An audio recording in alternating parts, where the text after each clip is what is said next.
Hello and welcome to the fourth day of your Healthy Skin Challenge. Today I'm going to be removing any mystery surrounding exfoliation, the do's and the don'ts. When you start looking at exfoliants, think about the ingredients and the ones that are healthy for your skin and avoiding the ones that aren't healthy. I prefer plant-based exfoliants because they're not going to irritate your skin and cause inflammation.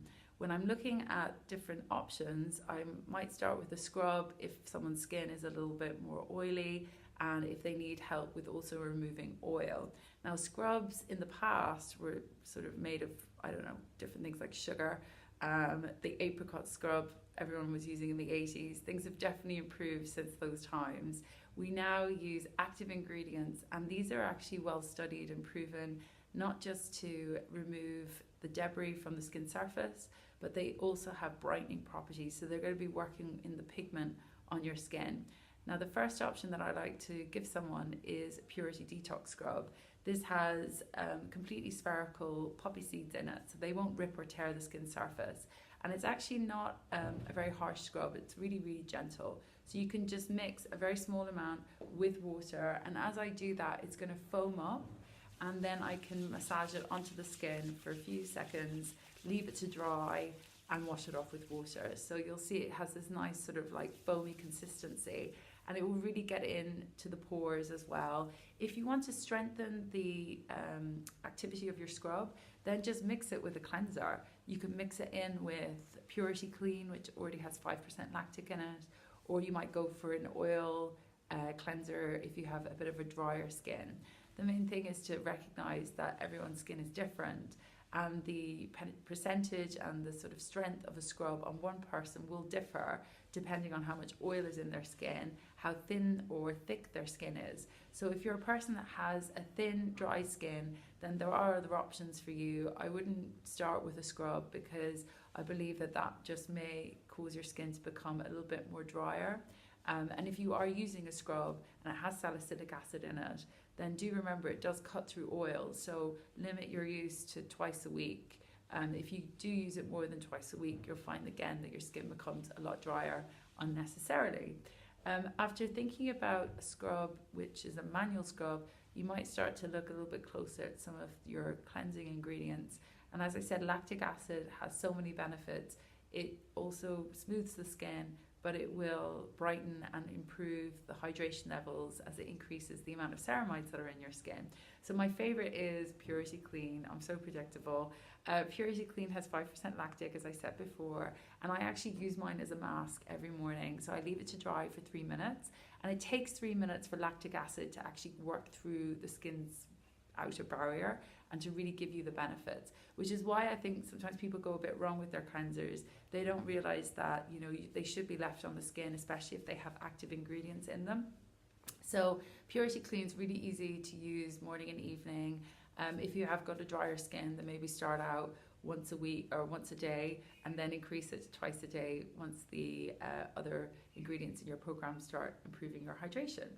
Now, the next step in order of strength would actually be a prep. Now, prep solutions are similar. They look like toners, but they actually are designed to be more effective. They're not removing, they're more giving back. The only thing that I would say with this Purity Balance product is that it has got a high percentage of salicylic. And as I said before, that also cuts through oil.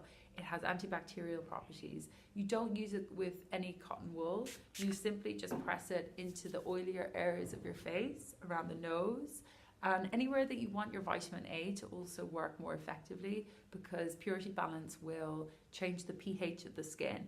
It has got witch hazel in it, so if you waft it around your face, you're going to find that you get a bit of a hit, and it might cause you to cough. So just remember, when you do spray Purity Balance, spray it away from the face and press it into your oily areas. Great for someone that maybe has like stubborn pigmentation as well as melasma. So that's a prep solution, a liquid exfoliant. Now we're going to be moving into another type of mask. Enzymes are super popular. They've been around for some time now, and they've been well studied as well. They're great for someone who's sensitive or has a rosacea skin as well as a dry skin. And you can actually use them all over the face, including the neck and the chest. For some time now, we've had pure enzymes, which this is my professional bottle, by the way. The retail size is actually 60 ml. but it's a great product because it's really concentrated. So you can literally just squeeze a very small amount out onto your hand.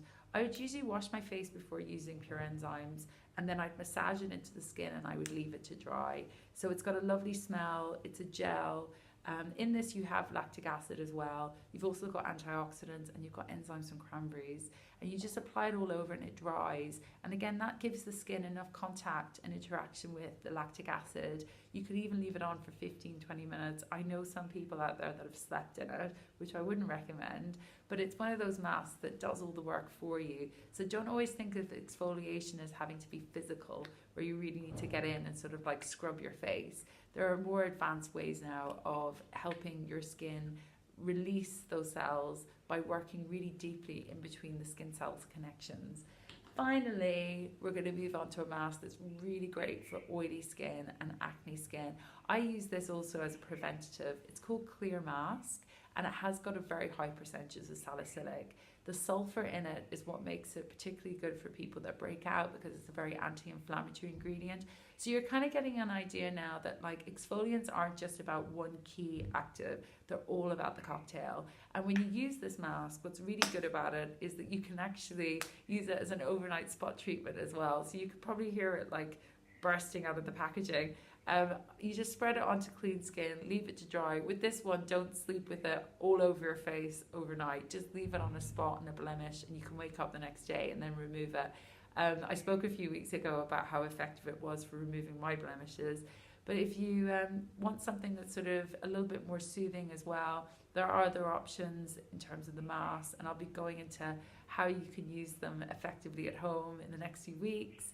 But that is all for now, and I look forward to getting your questions about exfoliation. If you want to talk about Clarisonic versus Foreo, I'm also happy to answer those questions, because Foreo is definitely a device that I would favour over Clarisonic, given that it's much softer and it's much more in keeping with my philosophy around maintaining the barrier of the skin and keeping it healthy and protecting you against UV radiation. So that's everything for today, and I look forward to speaking again tomorrow.